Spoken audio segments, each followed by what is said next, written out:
Hi, I'm Sophie Foster, and welcome to Can We Talk About That, the local Oxford County podcast where we break down gender-based violence and how it shows up in our everyday lives. Before we get into today's topic, I just want to give a quick heads up that we will be talking about things like abuse, trauma, and violence. So we just want you to take care of yourself while you listen. If after listening to this episode, or maybe during the episode, if you feel like you need some extra support, please feel free to call the DASO crisis phone line. The toll-free number is 1-800-265-1938. It's open 24/7, it's free, and it's confidential. On today's episode, I'm sitting down with two public health nurses from the iHEAL program that serves Oxford County and surrounding areas. I would like to turn it over to you two so you can tell us a little bit about who you are, what your role is, and maybe a little bit more about the iHEAL program. Sure. I'm Jackie Forget. I'm a public health nurse. I just joined Southwestern Public Health in August for the launch of iHEAL. My background's more in emergency medicine. And my name is Emily Robertson. I'm also a public health nurse in the iHEAL program at Southwestern Public Health, and I have the privilege of working with Jackie in the iHEAL program.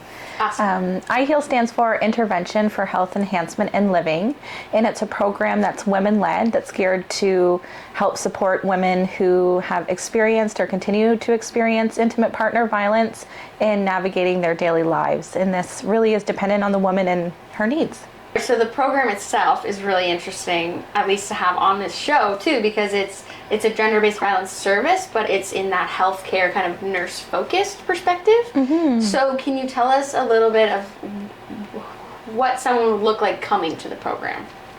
Yeah, definitely. So we have a referral process through our Southwestern Public Health website online. Referrals can be self-referred, so we get individuals who have heard about the program through various channels of communication or other service providers, so they can go on and fill out the referral.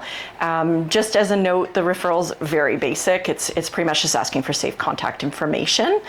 And then outside of that, the service providers from any kind of social service or medical service that would find this beneficial for patients or clients can also make the referral as long as they have the client's consent. Once we receive the referrals, we're usually in touch pretty quick. Mm-hmm. We have program assistants that work with us. They'll get the referral and then they will send it out to whoever's sort of next in line to receive clients. In Oxford County, that would primarily be me because I'm the only nurse that works out of the Oxford County office. Emily and our other coworker Pam, they work out of the St. Thomas site primarily. So once I receive a referral or Emily receives a referral, then we contact the individual based on their preferred contact method. So that can be text, email, phone call. We usually just go by whatever they've deemed sort of safe. And yeah, that contact usually happens, I would say, depending on when we get the referral, we usually try to reach out within 24, 48 hours at this point. Yeah. And then can you touch on maybe eligibility, like who would be eligible for this program? Yeah, so anybody that identifies as a woman who lives in the Oxford, Elgin, St. Thomas region, who has an experience of intimate partner violence either currently or in the past. And they need to consent to participate in the program. So after we receive that referral, we contact the client and we usually have a phone call just to explain eligibility, make sure that they're eligible, and then we go into details about the program and things like that after that. Yeah, that's great. We've seen kind of the process of how they get there. Yeah. So you call them.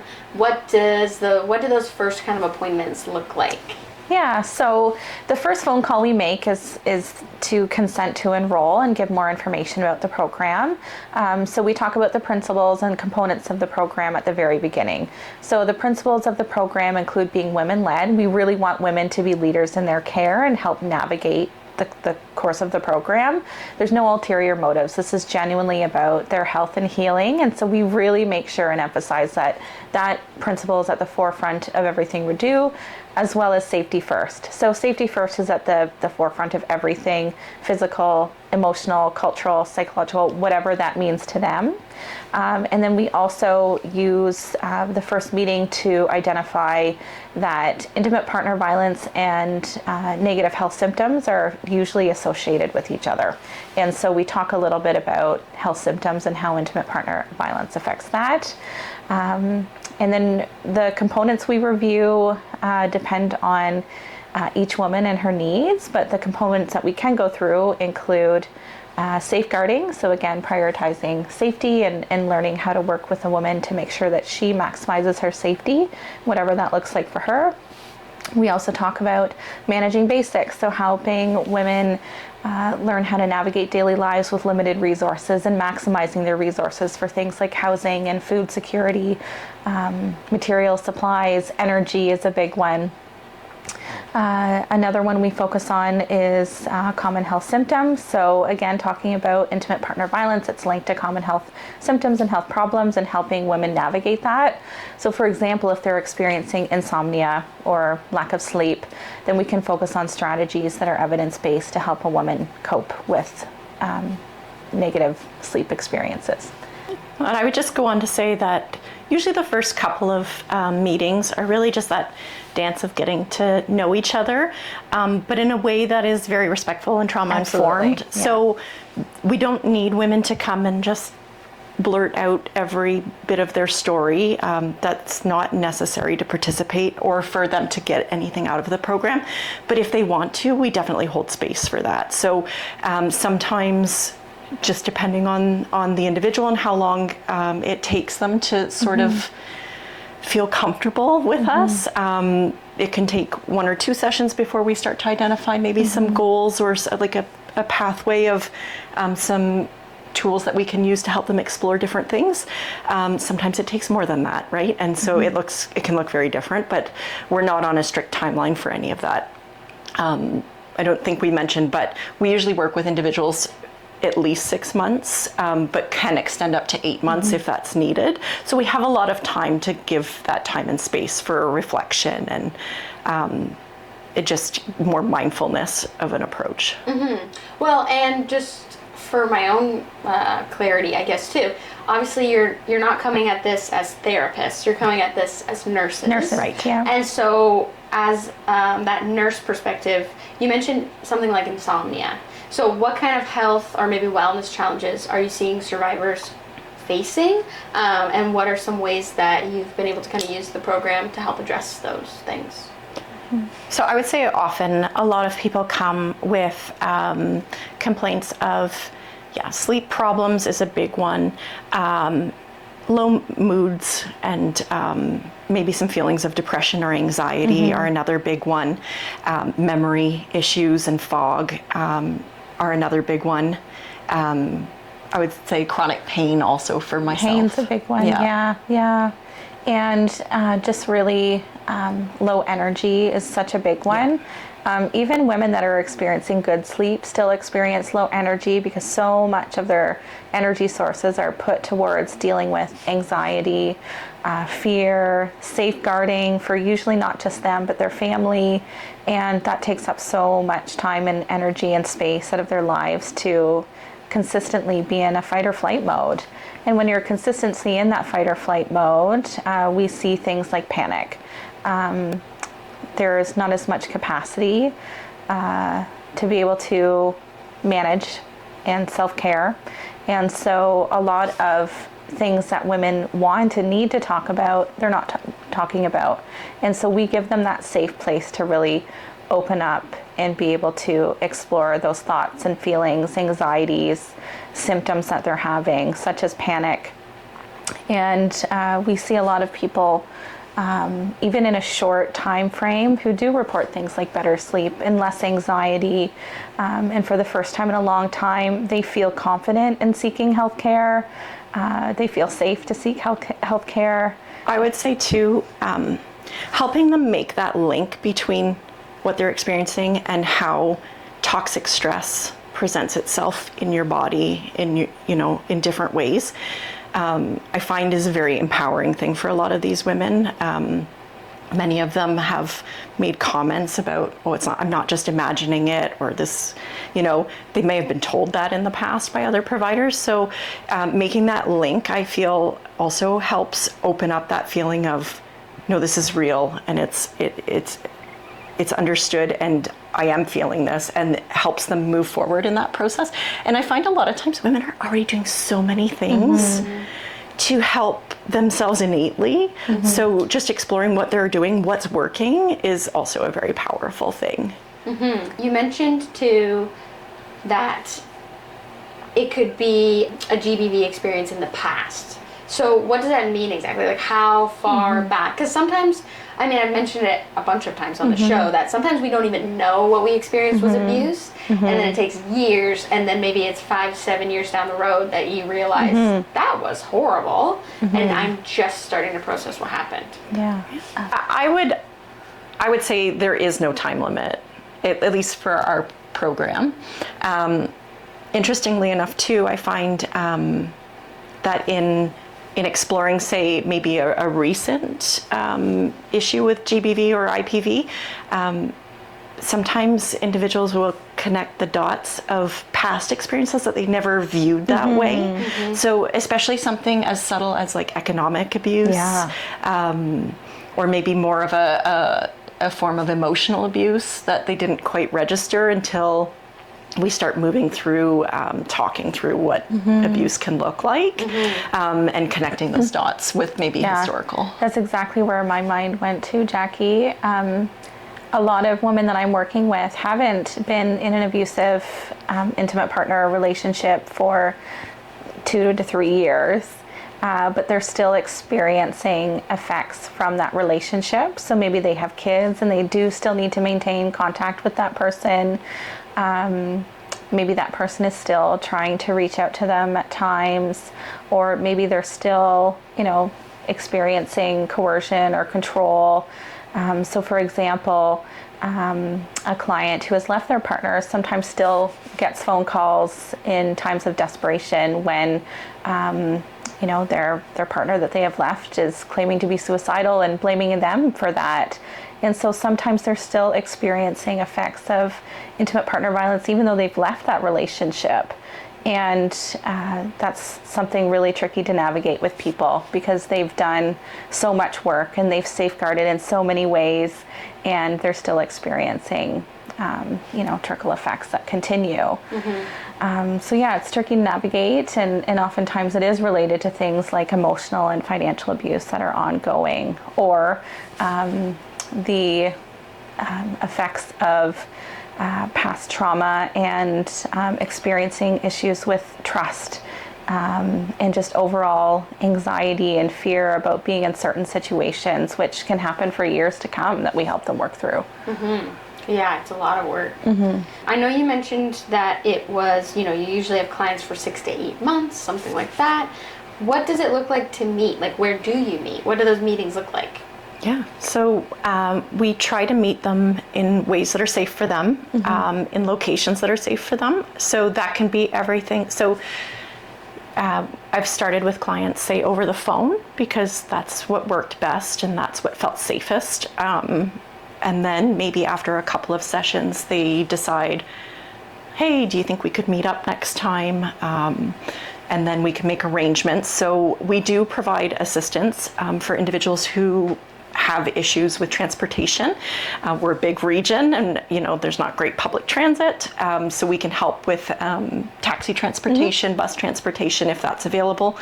If they want to come and meet at public health, that's always kind of the easiest, but we have partnered with places like local libraries for quiet spaces. Early On is another one that open their doors to us, so especially for individuals with young children. There's a space for the child, and then there's a space for us to meet. I've met for coffee with individuals at Tim Hortons or local coffee shops. Yourself? Yeah, and I think it's important to note that Elgin, Oxford, St. Thomas is so rural, and it's such a big region that we recognize transportation can be a barrier for people, and we make that not a barrier. We remove that, and we can meet them wherever they're at. So, whether it's at one end of St. Thomas or the other end of Elgin, we're happy to meet people where they're at. So it's so refreshing to be in a program where transportation is not a barrier. We can support people with that however they're comfortable. And I agree with Jackie. Clients vary, and we just go with what they need. And so there's some clients that I consistently meet at the health unit, and there's others that I consistently meet over the phone. And it's really up to them. There's no pressure, including needing to last minute cancel sometimes. Sometimes people just are not in the right mindset to be able to meet. Maybe circumstances change and they just don't have the energy. And so we put no pressure on them. If they need to reschedule or cancel, even last minute, it's totally flexible. It's all about them and their needs, and it's okay. It's okay to be able to do that. Totally skipped over, but we do meet people in their homes too. Yeah. So that's not off the table either. Yeah. So if somebody wants to meet in their home, in their space, that's totally fine. If the individual still lives with the partner, that's still fine as well. We probably would just do a little more of an assessment around safety and planning that way, just to make sure we know sort of what's known about our role, what the expectation is if somebody were to show up, those types of things. But yeah. That's huge. I mean, it sounds like it's really flexible. And Super again, flexible. the first thing you said was how women-led it is. We want them to lead it, which I think is really powerful too. One question I did want to ask was, I know that the program's newer, and so you're kind of just getting started with everything and how it works. But can you share maybe little success moments or things that you're seeing that illustrate the impact of the program and how there are ways to kind of improve lives after experiencing gender-based violence? Definitely. Yeah. I have a client who is so good at actually a lot of my clients are really good about being self-advocates. And for so long, they've seen that as a burden. They felt annoying and they haven't viewed it as a strength.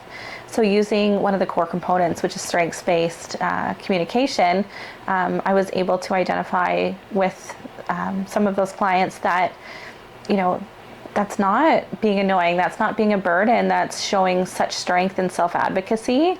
And I said, you're really strong at self-advocating for yourself. And that was so impactful. It totally flipped how they viewed that whole experience. And I think that will really change how they are able to navigate things moving forward.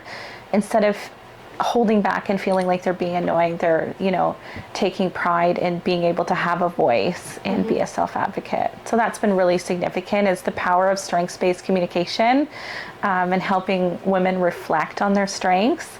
Not just us speaking to them about their strengths, but truly helping them reflect and critically think about what their strengths are has been so powerful, I would say, in making such a big difference in their progress moving forward, their engagement in the program, and just being leaders in their own care. Well, and just to jump in, as an outsider, hearing that language and getting that validation from a nurse, I feel like nurses they can play powerful roles in your lives, and especially you're building like a little bridge, like you said, to the medical system and other systems. So to have that win one-on-one with a nurse, I just feel like I could see how powerful that would be.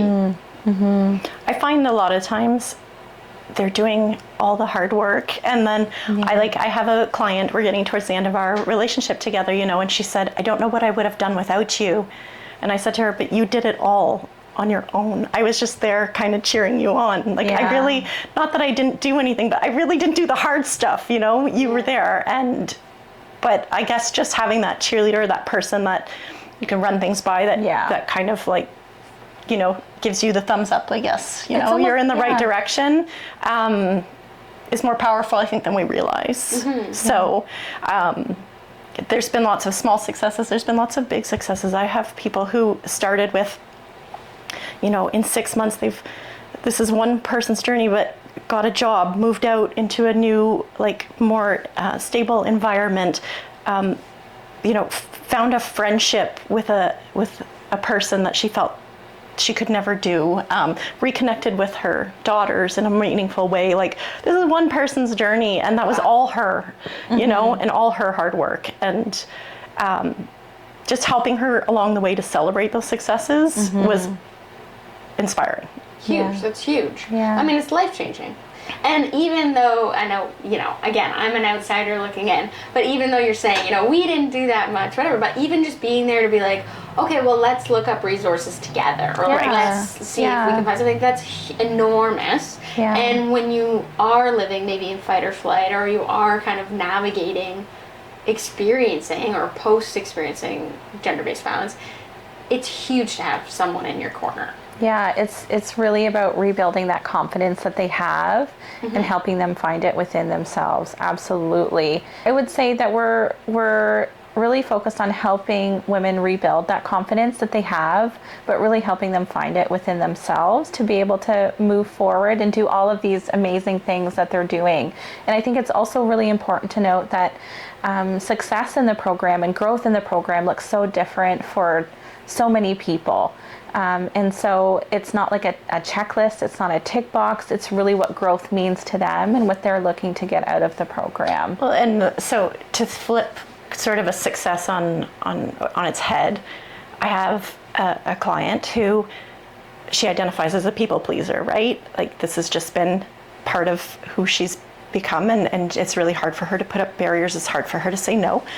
And she texted me one day and said, I just don't feel like meeting. And I took that as a success. Like, that's a huge success. And I said to her, I'm so happy that you called me and told me this, because I am, and she was so worried, that I was going to be upset. And I said, no, I've told you to, if you ever, and I want you to do this. And I was just so happy that she did that for herself, that she took that step and said, not today. It seems like not a win, but to me, that was a huge win. No, that is a huge win. I would say I've had experiences similar where I don't know if I would use the term people pleasing, but almost to save tension and discomfort, especially among a group of people. So if there's kids involved, doing things intentionally to make it more comfortable for children and other people's experiences, which are completely understandable, but then helping them navigate how they can still have limits and still have boundaries and be able to safely and effectively introduce those and continue to introduce those, and standing up for what their needs are and what those gut feelings are, has been so powerful for a lot of my clients, is really just giving them the safe space and the opportunity to reflect about that, about why they're driven to relieve tension or people please. Well, and knowing that they can take up space, like they're allowed to take up space, and they're allowed to have a voice to say, I don't want to meet today. I even had somebody tell me, I've never talked this long in my life. And I thought, like, that's a win. Yeah, absolutely. That's great. Huge. Yeah. That's so cool. And it must be really cool for you to see the trust building and see that you can, now that you've kind of had clients and you've seen them go all the way through, seeing from the beginning to the end and what you've been able to accomplish. Absolutely. Is huge. Yeah, it's been amazing. Yeah, that's so cool. So okay, now that you've kind of jumped into the gender-based violence world, especially maybe specifically in Oxford County, but you can touch on your counties as well. What kind of gaps are you seeing that we need more of in our community to help survivors? I think we talk as a group quite often about how there are great supports. We just wish those supports had more supports. Do you know what I mean? Yes. We need more supports for the supports. Yeah. More capacity. Yeah. There's wait lists and there's things. I mean, obviously everybody knows housing is a big issue. It's a big issue for everybody. It's hard to move through when you don't have the basics, right? For everybody. But I mean, that's no secret. Everybody knows that. But yeah, I do find we have a lot of great supports. They just need more support. I would say specifically for myself, I have a client who's an older woman in her 70s. I find that there's a bit of a gap there for seniors and intimate partner violence. Can be different, right? Like this. Relationships are different. This individual's not married, so legally it's a lot different for her to navigate, and the supports just are harder to find. We're having to do a lot of diving to get this individual sort of the supports that she's needing. Yeah, I agree with Jackie and the capacity and supports that are inclusive for all types of situations, whether somebody's experiencing disability, substance use, just really increasing the capacity and knowledge and expertise to be able to deal with and refer people to sources that are able to support them, and really just increasing capacity within the community about how effective trauma and violence informed care can be, and really increasing our expertise with that, because it is so impactful. It makes such a difference when you come from a trauma and violence informed care lens. Not discriminating, not judging people based on their circumstances and the decisions that they're making is so effective. And it's been really powerful being in a program where it's women-led. And so really taking the needs of an individual and applying it to the course of their care has been so effective as well.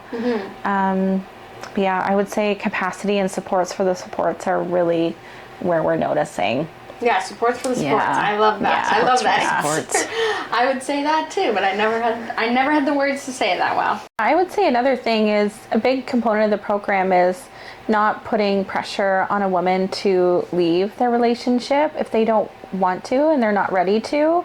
We give them time and space and encourage reflection about the relationship and the partnership, but ultimately we don't force them into anything. We don't put pressure on a situation, and we give them a safe place to explore their feelings, and we validate those feelings. And so I think something we do really well is not putting pressure on that situation. We know a woman stays for many reasons, and we validate that, and we work with them however that journey looks moving forward, whether that's continuing the partnership or leaving the relationship. It's up to them, and we're there to support them regardless of how they choose to proceed. Yeah, and like Emily said, we try to hold space for that type of discussion, right? So it's holding space for what kind of experiences the woman is facing within the relationship, and they know their relationship best. And I think one of the hard things that we find sometimes is that sometimes individuals are looking for resources for their partner or for the family in general related to the use of violence in the family. And we find there's a bit of a gap there, not a bit of a gap, there's quite a gap there, right? There's not a lot of resources. A lot of them are not self-referral or, accessible in our communities. And and for context, we're specifically pointing out the gap of services for people being abusive. Right. Like, in nursing, we talk a lot about, upstream, downstream, right? So the thought is that there is, an issue happening within society that's related to gender-based violence. And there are people who are experiencing gender-based violence, and there are people who are using gender-based violence. And to have supports for one side of the coin isn't helping stifle the flow of water. Do you know what I mean? Yep. And then so in the end, we're just kind of pulling people out of the river downstream and helping to move through the violence that occurred instead of taking measures to stop the violence at the start. Mm-hmm. Yeah, and I think something so powerful about iHEAL is we talk to women so much about power and control and the different forms of abuse, which can look so different for every woman experiencing it. And even though it feels like a downstream approach, maybe because we're working with women who are experiencing violence already, the program itself seeks to help somebody grow from that situation, which will have effects for generations to come. So maybe she's able to support her children in a way she didn't have the capacity to support her children before. And so the intent is to also, break that cycle of abuse that can happen throughout generations. And that's something really powerful about iHEAL too. Or other resources to limit the harms that might come from the experience of mm-hmm. gender-based violence mm-hmm. that's already occurring. Mm-hmm. Yeah, well, and I know on previous episode I had Tim Kelly come on and we talked a lot about caring dads, and that's, those are some services that are available for specifically men causing violence, but just thinking about that gap is huge. Yeah, and absolutely. recognizing that the culture within gender-based violence services is changing, and it used to be, services would pressure women, you should leave, you need to leave, that's the only way to be safe. Whereas now it is shifting in that we are trying to be more accepting and just more in the frame of mind that sometimes people don't want to leave and they should still be allowed to access services and get help. Right. And so we need services for people that are causing violence as well, because that's the only way forward. So we need both. Right. We need to meet people where they're at, right? Yeah, and I think it's really important to note, iHEAL focuses on women experiencing abuse, and we know that there's people who don't identify as women who are experiencing abuse too. And our hearts go out to them, even though they wouldn't be eligible for iHEAL. We know it's happening too. And so increasing capacity for supports for anybody, regardless of how they identify, is so important as well. But again, the iHEAL research is so powerful in supporting women in their journey, and such a privilege to be able to do that and help bridge gaps for women, knowing that they do experience a disproportionate amount of abuse. So maybe to wrap up our episode, I know you've touched on this a bit, but maybe just to help us close, what do you find most rewarding about working in this program? Yeah, I would say the growth that we're seeing, and giving people a safe place where they can cry and they don't feel judged about that. Seeing people feel confident in navigating difficult circumstances has been so rewarding. We're it for a lot of people. Sometimes. Yeah, I would just say, for me, I'm just always in awe of the women, and just how much they're already doing and how hard they're working, and how just a small thing like giving the space and highlighting all the strengths can be so powerful. I think when we started this program and we weren't sure what to expect and you're a little anxious about getting going and everything, I think for me a big powerful thing was just realizing that if I give space to truly listen and validate what people are feeling, you can just see this weight come off of people, and that has been probably the most powerful thing. And it's something so small and something that is so easy to do. I mean, in terms of resources, in terms of that type of thing, but it's so impactful. Yeah. Well, and I know I've already said this, but just having the job to get to see the impact and getting to cheer people on. It is nice to have that long-standing relationship to see. We don't even get to necessarily see the full evolution, but just to see the journey start is really cool. Yeah, that's so powerful. And we know it's happening in our communities, and we know it's hard, and just being able to meet so many different service providers that are dedicated to working in this field. The powerful researchers and program leads that developed iHEAL from its very beginning over the last 20 years. That has been so rewarding, to connect with people that are just so driven and so intelligent and so resourceful, and they're doing this for the women in our community, and that's just so amazing. We know it's happening, and it's such a privilege to be part of their world. It's a privilege that they've felt safe to share their stories with us, and it's been amazing to be able to work with them, because they're worthy and they're so deserving and they're so smart, and that has been so rewarding. Well, thank you so much for coming on. It's been really nice to get to share the program, and I will put on the description links to the website and the referral form and everything like that. So if anyone's interested in joining the program or signing up, they can. Awesome. Thank you so much. Thanks, Sophie. Thank you so much for listening to this episode of Can We Talk About That? We're so grateful to have Emily and Jackie come on and explain more about the iHEAL program and what it offers. I've put the link below if you're interested in maybe referring or talking to a service provider about being referred to the program. If anything in this conversation maybe brought something up for you, or you found it a little bit triggering and you need some extra support, please feel free to call the DASO crisis phone line. The toll-free number is 1-800-265-1938. It is open 24/7, it's free, and it's confidential. We'll be back with more conversations that help us to break down gender-based violence in our everyday lives.